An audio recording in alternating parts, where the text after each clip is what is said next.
रामायण काल में पक्षियों की महत्वपूर्ण भूमिका रही है। एक और जहां कौए के आकार के काक भुशुंडी की चर्चा मिलती है, तो दूसरी ओर देव पक्षी गरुड़ और अरुण का उल्लेख भी मिलता है। गरुड़ ने ही श्री राम को नागपाश मुक्त कराया था।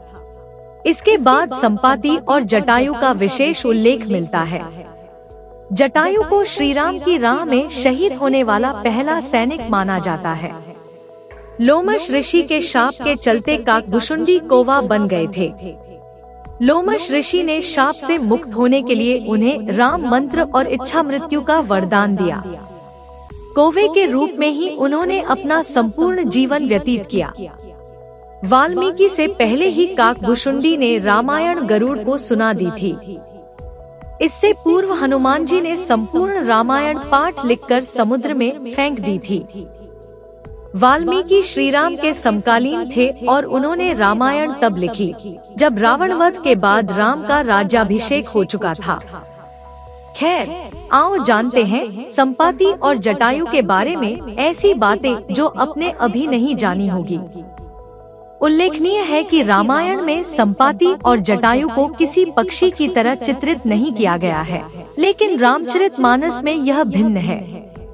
रामायण अनुसार जटायु गृध्रराज थे और वे ऋषि ताक्षर्य, कश्यप और विनीता के पुत्र थे। गृध्रराज एक गिद्ध जैसे आकार का पर्वत था। राम के काल में संपाति और जटायु नाम के दो गरुड़ थे। ये दोनों ही देव पक्षी अरुण के पुत्र थे। दरअसल प्रजापति कश्यप की पत्नी विनीता के दो पुत्र हुए गरुड़ और अरुण। गरुड़ जी विष्णु की शरण में चले गए और अरुण जी सूर्य के सारथी हुए। संपाति और जटायु इन्हीं अरुण के पुत्र थे। पुराणों के अनुसार संपाति और जटायु दो गरुड़ बंधु थे। संपाति बड़ा था और जटायु छोटा। ये दोनों विंध्याचल पर्वत की तलहटी में रहने वाले निशाकर ऋषि की सेवा करते थे और संपूर्ण दंडकारण्य क्षेत्र विचरण करते रहते थे। एक ऐसा समय था जबकि मध्य प्रदेश छत्तीसगढ़ में गिद्ध और गरुड़ पक्षियों की संख्या अधिक थी, लेकिन अब नहीं रही। बचपन में संपाति और जटायु ने सूर्यमंडल को स्पर्श करने के उद्देश्य से लंबी उड़ान भरी। सूर्य के असह्य तेज से व्याकुल होकर जटायु जलने लगे, तब संपाति ने उन्हें अपने पक्ष ने नीचे सुरक्षित कर लिया, लेकिन सूर्य के निकट पहुंचने पर सूर्य के ताप से संपाति के पंख जल गए और वे समुद्र तट पर गिरकर चेतना शून्य हो गए।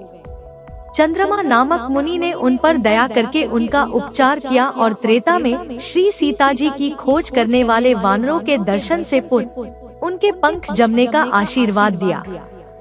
जब जटायु नासिक के पंचवटी में रहते थे, तब एक दिन आखेट के समय महाराज दशरथ से उनकी मुलाकात हुई और तभी से वे और दशरथ मित्र बन गए। वनवास के समय जब भगवान श्री राम पंचवटी में पर्णकुटी बनाकर रहने लगे, तब पहली बार जटायु से उनका परिचय हुआ। रावण जब सीताजी का हरण कर लेकर आकाश में उड़ गया, तब सीताजी का विलाप सुनकर जटायु ने रावण को रोकने का प्रयास किया, लेकिन अंत में रावण ने तलवार से उनके पंख काट डाले। जटायु मरणासन्न होकर भूमि पर गिर पड़े और रावण सीताजी को लेकर लंका की ओर चला गया। सीता की खोज करते हुए राम जब रास्ते से गुजर रहे थे, तो उन्हें घायल अवस्था में जटायु मिले। जटायु मरणासन्न थे। जटायु ने राम को पूरी कहानी सुनाई और यह भी बताया कि रावण किस दिशा में गया है। जटायु के मरने के बाद राम ने उसका वहीं अंतिम संस्कार और पिंडदान किया। छत्तीसगढ़ के दंडकारण्य में जटायु का मंदिर है। मान्यता अनुसार यह वह स्थान है जब सीता का अपहरण कर रावण पुष्पक विमान से लंका जा रहा था, तो सबसे पहले जटायु ने ही रावण को रोका था। राम की राह में जटायु पहले शहीद थे। स्थानीय मान्यता के मुताबिक दंडकारण्य के आकाश में ही रावण और जटायु का युद्ध हुआ था और जटायु के कुछ अंग दंडकारण्य में आ गिरे थे। जटायु की राम से पहली मुलाकात पंचवटी नासिक के पास हुई थी, जहां वे रहते थे, लेकिन उनकी मृत्यु दंडकारण्य में हुई। जामवंत, अंगद, हनुमान आदि जब सीता माता को ढूंढने जा रहे थे तब मार्ग में उन्हें बिना पंख का विशालकाय पक्षी संपाति नजर आया, जो उन्हें खाना चाहता था। लेकिन जामवंत ने उस पक्षी को रामव्यथा सुनाई और अंगद आदि ने उन्हें उनके भाई जटायु की मृत्यु का समाचार दिया। यह समाचार सुनकर संपाति दुखी हो गया। संपाति ने तब उन्हें बताया कि हाँ, मैंने भी रावण को सीता माता को ले जाते हुए देखा। दरअसल जटायु के बाद रास्ते में संपाति के पुत्र सुपार्श्व ने सीता को ले जा रहे रावण को रोका था और उससे युद्ध के लिए तैयार हो गया, किंतु रावण उसके सामने गिड़गिड़ाने लगा और इस तरह वहां से बचकर निकल आया। हुआ यूं था कि पंख जल जाने के कारण संपाति उड़ने में असमर्थ था, इसलिए सुपार्श्व उनके लिए भोजन जुटाता था। एक शाम सुपार्श्व बिना भोजन लिए अपने पिता के पास पहुंचा तो भूखे संपाति ने मांस न लाने का कारण पूछा तो सुपार्श्व ने बतलाया, कोई काला राक्षस सुंदर नारी को लिए चला जा रहा था। वह स्त्री हाँ राम, हाँ लक्ष्मण कहकर विलाप कर रही थी। यह देखने में मैं इतना उलझ गया कि मांस लाने का ध्यान नहीं रहा। अर्थात संपाति ने तब अंगद को रावण द्वारा सीताहरण की पुष्टि की। संपाति रावण से इसलिए नहीं लड़ सका क्योंकि वह बहुत कमजोर हो चला था, क्योंकि सूर्य के ताप से उनके पंख जल गए थे। चंद्रमा नामक मुनि ने उन पर दया करके उनका उपचार किया और त्रेता में श्री सीता जी की खोज करने वाले वानरों के दर्शन से उनके पंख जमने का आशीर्वाद दिया था।